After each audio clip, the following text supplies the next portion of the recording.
Soalan yang pertama, apakah hukum kita gunakan ayat Allah dengan bersumpah atau sebut nama Allah? Contoh sumpah, kita tak tipu. Sumpah, tawak lagu ni. Jika kita bersumpah guna nama Allah pula tu, kemudian kita tipu, maka lebih berlipat kali ganda dosa. Faham lagi? Kalau tak sebut nama Allah pun haram.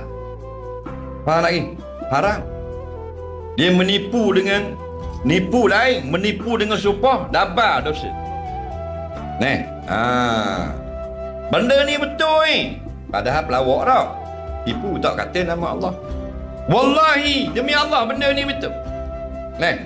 Dua kali. Siapa yang guna nama Allah bersumpah, sumpah ni kalau Melayu kot demi Allah.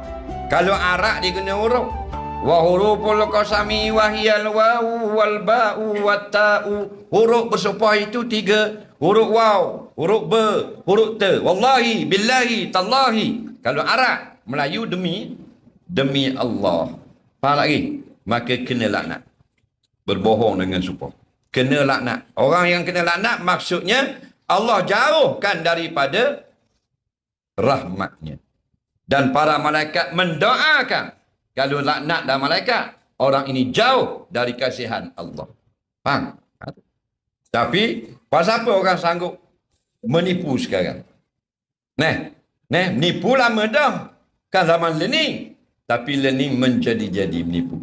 Betul tak? Jadi-jadi. Dulu orang menipu lama dah. Tapi orang dulu dalam keadaan malu-malu. Learning live menipu. Naik atas petah. Hari ini kita jadi kerajaan, esok turun minyak. Tanpa segan, tanpa. Kenapa? Sanggup berbohong. Kerana mereka tidak beriman. Betul tak?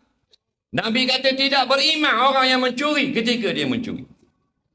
Lah dia curi dah, baru mari sesat. Takut pada Allah, mari balik iman. Jadi puak-puak duduk pelawak ni, duduk cakap bohong, menipu ni, masa dia duduk cakap tu, dia tidak beriman. Faham?